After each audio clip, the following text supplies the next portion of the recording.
Welcome to Cattle Connect, your insight into Alabama's beef cattle industry. I'm your host, Josie Jones, and this is Cattle Connect, brought to you by the Alabama Cattlemen's Association.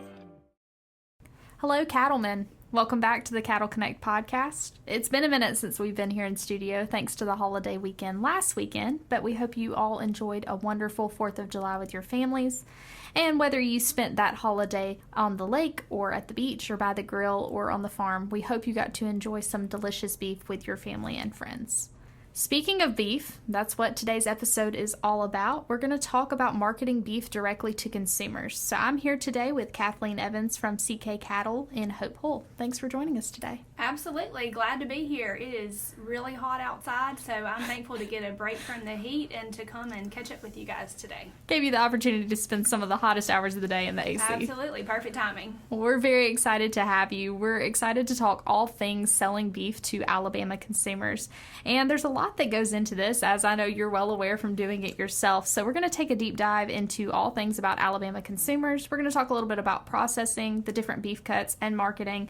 But before we jump into all of that, I would love for our audience to get to know you a little bit better. So can you tell them a little bit about yourself and your family? Sure. So I'm with CK Cattle, and we are multi-generational. I'm really proud of that. My family, my immediate family, has been doing this together. Since I was born, my parents started a cattle operation, and both of their families, my mom's dad raised cattle, and my dad's family on his mom's side raised cattle. It is just who we are. It is the lifestyle that we have, and we are really proud of what we do. It is not always easy, but we are proud of what we do and how hard we work. We are in Hope Hull, so not far out of Montgomery. I live on our family's operation with my husband and I and our 2 kids, and my brother also is on our operation with my parents, and we all work together. We have 1 employee that works with us, and other than that, it's our family, so a true family operation. And I know that all the family members take part in that work. I've seen videos recently of Chef out there working, and Elizanne gets out there and does a lot of work too. So it's neat to see y'all raising your kids as that next generation to be on that farm. Everybody lends a hand. You talked a little bit about your hardworking crew, but I would really like for you to expand a little bit more on that operation and what all you do. Obviously, we have you here today to talk about consumers and beef and the fact that you sell beef directly to Alabamians, but I would love for you to talk a little bit more about some of the other important aspects on your farm. Absolutely. So our operation has evolved and grown, especially since my brother and I have come back and our families are there all working together. Right now, don't want to say our focus, because every aspect of the farm is important, but the big thing that we do is our production sale every year. We are seed stock, we raise Angus, Key Angus, and Sim Angus cattle, and we have a production sale each year where we sell bulls. We sell 200 plus bulls a year. We sell at our production sale and private treaty, and we also market some females. Not only is it a big part of our income, but it's also a lot of work. So that's where a lot of our work goes towards. But we sell 2-year-olds in a production sale, and yearlings, 18-month bulls, private treaty, starting in December through the spring. So a lot of work goes to that. We really are proud of that, of all that we do to work towards our production sale and the genetics that we have worked towards, and my parents have worked towards all along the way. Proud to have genetics that will help improve anybody's operation if they purchase a bull from us. My husband is Bradfield. He does a lot of the bull sales and communications with the bull sales. We also sell equipment, and my brother, he sells air equip equipment, and that keeps us busy as well. We have a lot of people that are real interested in the air equip, and so my brother takes that on, and there's a lot of moving parts. We sell a couple truckloads of calves, and then we've also got the beef sales, and of course this time of year in the hay field, and we plant some corn for silage, so we're getting ready for that. That's become a big part of our summer, is the chopping the silage, and it's really improved our feed ration and how we work there. That's been great. So it definitely all keeps us very busy. We sell hay, so it's just a lot of different aspects that we do, and everybody kind of has their own niche, whether it be the equipment or the cattle sales and the hay and all those things. So I definitely think that's one of the things that has probably made your operation successful is the fact that each person on the operation kind of has their thing that they work on, but you're also able to come together as a family to make sure that all the different aspects are being taken care of and everything's getting done. And so that's something really neat to see about your family in particular, is you all kind of bring your gifts together and work together to reach that common goal of having a successful operation, but doing it in your individual gifts. I think that's really neat. With all of that, I know you stay super busy year-round, whether that's the equipment sales or doing that silage at the time of year that we're in right now, or preparing for the different sales. And then also, in addition to it, doing all of these beef sales. And so let's start talking about that a little bit in particular, now that they've heard a little bit of the history of your farm. When did y'all decide to start selling beef locally? Was it at the start of the operation, or was it something that was added down the road? It was added. We've always eaten our own beef, obviously. It's the convenience of being able to pull it out of the freezer. And I honestly can't remember if we had already decided to do this or if it happened, once COVID hit. But it was the beginning of COVID. And I honestly think maybe we had already decided to do it, and the timing of that, and it just exploded right away with COVID. I mean, it was amazing. And one day I had pre-ordered for ground beef, and we had a pickup day. I can't even remember how many hundreds of pounds we sold in a day. And that was at the beginning of COVID, and everybody was stocking up. So it just exploded at that point. And then since then, it's kind of evolved in finding kind of, how many we're going to sell. Because obviously we don't sell as many as we did right at the beginning of COVID. And just kind of finding that balance of how many we were going to sell at that point. And, if we were going to sell it, how much we were going to sell from our freezer per pound, or how many customs we were going to sell. And it's just kind of evolved. But it's been, around 4 years that we started doing it. And it is really neat. We've always eaten and enjoyed our meat, so why not provide that service to the community around us? And I know all your customers are very thankful to know where their beef is coming from and to get to see the producers, and obviously they develop a relationship with you, so they get to learn a little bit more about where their food comes from, which is always great. Want to hear more about upcoming beef cattle events? No problem. Visit us online at bamabeef.org/events or check out your latest issue of the Alabama Cattleman magazine. You mentioned a little bit about custom versus selling pound for pound, and so that moves right into our next thing to talk about, which is the processing side. Right there at COVID, we had a lot of producers who began selling locally because of the demand. People were concerned with the supply chain. They were worried about getting food, and so they started reaching out to their local farmers to kind of secure that. And I know during that time, we also saw a lot of changes in processing facilities across the state of Alabama. So for anyone that would be interested in either selling beef or purchasing it locally, we're going to do a quick little overview of processing facilities and what that's all about here in the state of Alabama. In Alabama, there's a program called the Alabama Meat and Poultry Inspection Program. It's run by the Alabama Department of Agriculture and Industries, so any questions that you have about the Alabama processing facilities would need to be directed towards them. They have that information for you, but they basically oversee all slaughtering and processing facilities for meat in Alabama. Under this program, there's 3 different categories of processors. So there's custom exemption processors, state inspection processors, and USDA processors. I know y'all do custom processing, and then you also do some with the other as well. Do you state or USDA? Yes, we do USDA inspected for beef that we sell from our freezer, pound, per pound. Typically, if you hear about custom processing, it's going to be those producers that sell quarters, halves, and wholes, that larger amount to a specific customer.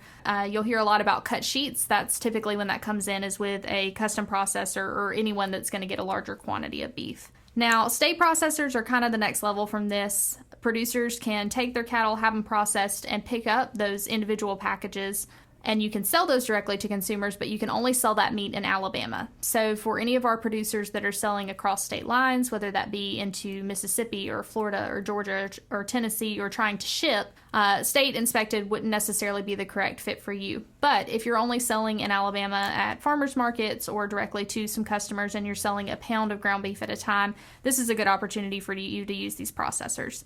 And then the final level, which is the one that you mentioned, is USDA inspected, and meat processed at these locations can be sold throughout the U.S. So when you see a producer that's shipping meat across, maybe they're in Texas and they're shipping it to Nebraska or Alabama to Louisiana, they can do that with USDA inspected meat. So it's important to know what type of processing you want to have and kind of what your goals are in the way that you're going to sell it. If you're only selling quarters, halves, and wholes, that custom processing is going to do just fine for you. But if you're hoping to sell individual packages of ground beef, you need to look into some of those other options. We talked a little bit about processing, and you mentioned that of kind of going the different avenues. Do you have any input for the types of processors or suggestions for other producers if they're looking for processors to sell beef directly to consumers? Yeah, so, I've worked with a lot of different processing facilities, and there are a lot of different things to look at. We're using a custom facility right now, and we're actually taking our inspected somewhere different. So it is a challenge finding the right place that works for you location-wise. Also, somebody that's going to communicate with you well.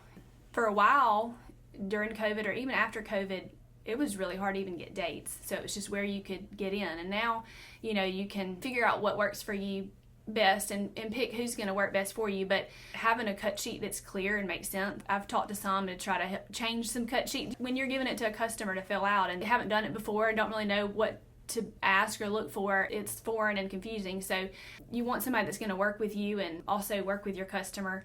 One thing that has been a big deal to us is how it's packaged.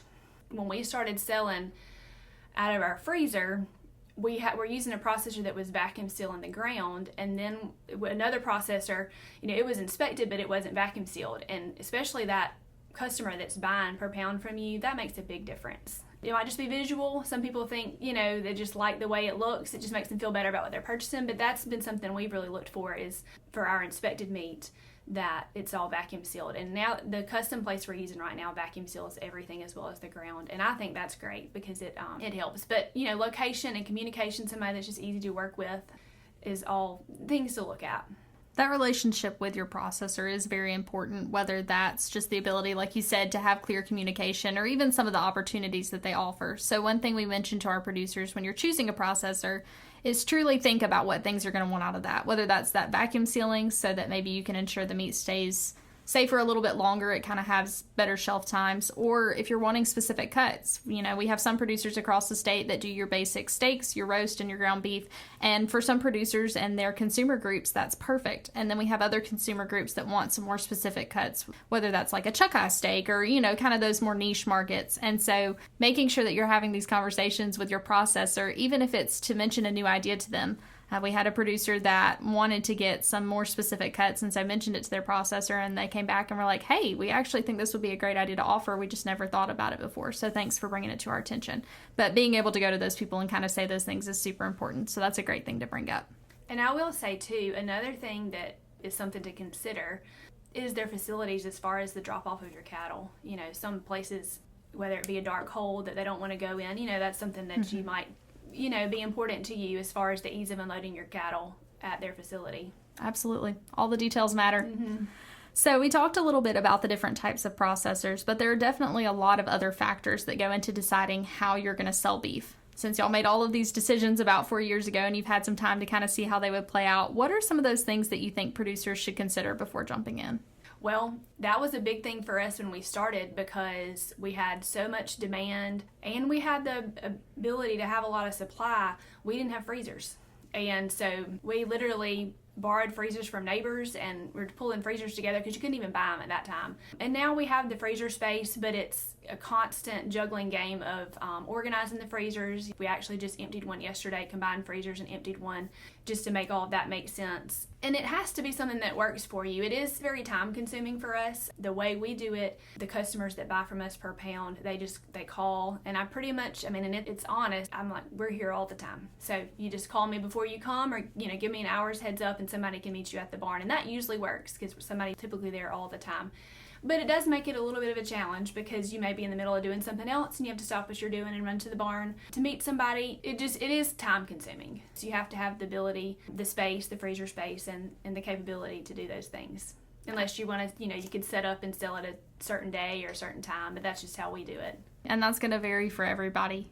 Some producers, if you work a full-time job, it may make more sense for you to go to a farmer's market on Saturday and always say, hey, customers, you can meet me here, or even to stick with that quarter, half, and whole side of things where it can be a little bit more scheduled on. We have this one date that you go and pick it up or that we bring it to you. Yeah. So just really important things to consider. And I think too, and we don't do this, but I do feel like, if you are willing to do the farmers markets and things like that, I think you can do really well, because they're, it's a convenience thing for people. If it's right in front of them, they want to buy it. We don't do those things. We don't have really the manpower right now to do those things, and we're kind of happy with where we're at, selling to, people that have the ability to run by and get some every now and then. But I think that if you had the capability to go to farmers markets and to sell direct online or ship, then, you can really explode in that way.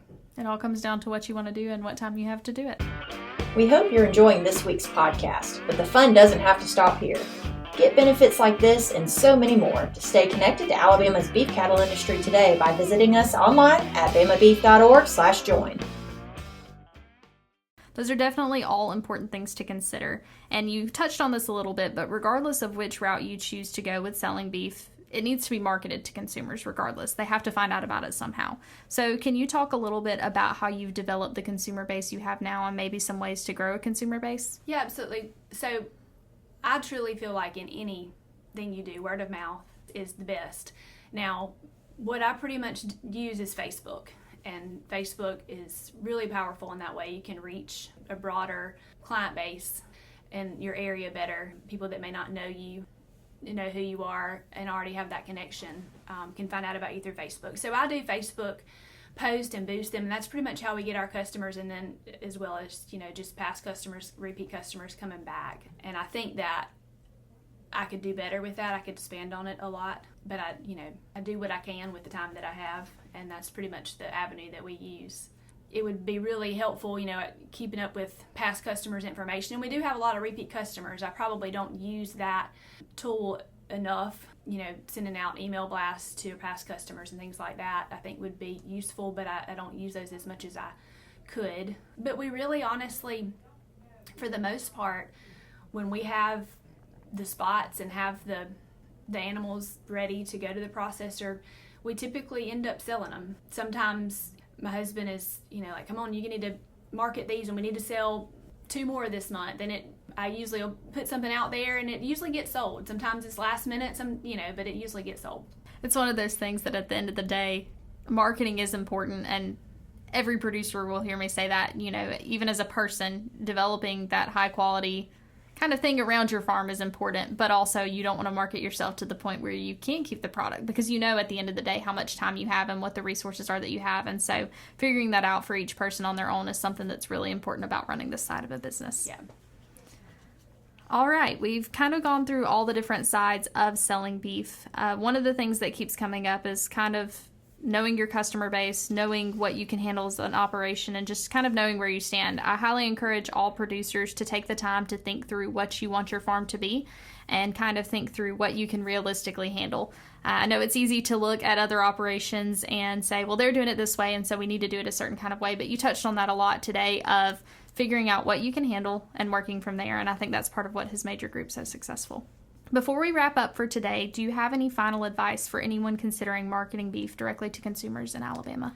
I think just communicating to the consumer, I think there are a lot of challenges to selling beef. You're talking to consumers who may not really know what goes into it and not really understand. To me, the biggest challenge when I'm talking to a customer that calls is the upfront cost, if they're getting a half or a whole. And it is hard to, sometimes to see how, it seems like it's so expensive, big investment. But if somebody has the freezer space and the ability, it is better off in the long run. You're getting a product that is directly off a farm. You know what it is. It's all one animal. The beef we get in the grocery stores is great too. But there's something to be said for buying direct from the farm and knowing where that product comes from directly. And the cost, our packing plants are buying from the feed yards at $1.90, $1.99, and then they're reselling to a retailer who's reselling to a consumer. So, we're selling ours at $2.10 per pound directly from our farm. So I do feel confident that it is a good deal, and that's important to me, to know that our customers are getting a good deal and a good product. So I think just educating our consumers to what we're doing. And like I said, I feel strongly that we're selling a product that is good, and if it's not, we're going to make it right, and that their price point is going to be a good deal for them. And I think that's very important to me, and to educate them as far as how it's going to all pan out. And it gets really confusing when you're talking about hot carcass weights and how you charge and how, all the things, but and how the processor charges. But you just have to educate and do the best you can to explain all that process. I have this conversation time and time again with producers about consumers. I think the vast majority of consumers are not necessarily against agriculture, they just don't know. And so if we take the time to teach them and to educate them and spend the time explaining why we do what we do, and then kind of some of the details, whether it's that hot carcass weight or what a side of beef is, or those cut sheets and how to fill one out, a lot of times you build another ally for agriculture because they realize the amount of time and effort that you put into these products and that you're truly trying to feed America. And that's important to you. And so when they're able to get to know you a little bit better and receive some of that education, a lot of times it develops a stronger support system for agriculture. So I think that's a very important part. Thanks for mentioning it. All right, I really think this has been a very productive conversation, and I hope all of our producers listening have gained some helpful information, whether you hope to sell directly or even purchase from another producer. Thanks for joining us again today, Kathleen. I've enjoyed it. Happy to be here. Thanks for having me. All right, guys, we all know what that sound means. It's time for the Cattle Connect Fast Facts. This week, we've got a few focused around this conversation that we've had today with purchasing and selling beef as local consumers. So the first one is the reminder that we have the Bama Beef Sales Directory on our website. This is a free platform to kind of show that you have products locally. It's divided up by county. So if you are already selling beef as a producer, you can reach out to me directly. It's Josie at bamabeef.org, and I'll be happy to get your farm added so that consumers can go to our website and see you in their local area as a producer they can purchase from. Our second fact is kind of a resource for those producers and consumers as well. We mention beefitswhatsfordinner.com very often as far as the recipes and things like that, but they have a lot of other resources that can be very beneficial for our beef producers. A couple that I want to highlight are the cuts information and the uses for cuts. So they have a list of all of the beef cuts and some different names that are used for those individual cuts, and I highly recommend that you check that out if you ever have any confusion about beef cuts. Every processor calls something a little bit different, whether that's a specific steak cut or a roast or something like that, and so you can look it up and find out what it's good for. It's a great opportunity for you to educate yourself so that you can also educate your consumers, and then you can also send your customers there to get recipes for some of those more unique cuts that they may not know how to use. The final resource I have for you today, and the final fast fact, is the resources that we have on our website. We have a tab under the beef checkoff option on bamabeef.org, and it's called Local Beef Information. If you click on that, we have a series of videos covering marketing, education, processor selection, and some other things you should know about selling directly to consumers. So if this is something that you're interested in starting after listening to this podcast, make sure you visit that section of our website to get more information. We appreciate you tuning in and hope you come back next Friday and every Friday for another great episode of the Cattle Connect podcast. Well, folks, thanks for tuning in to this episode of Cattle Connect, brought to you by the Alabama Cattlemen's Association. Be sure to subscribe to get notified when our next episode goes live. And until next time, remember, beef, it's what's for dinner.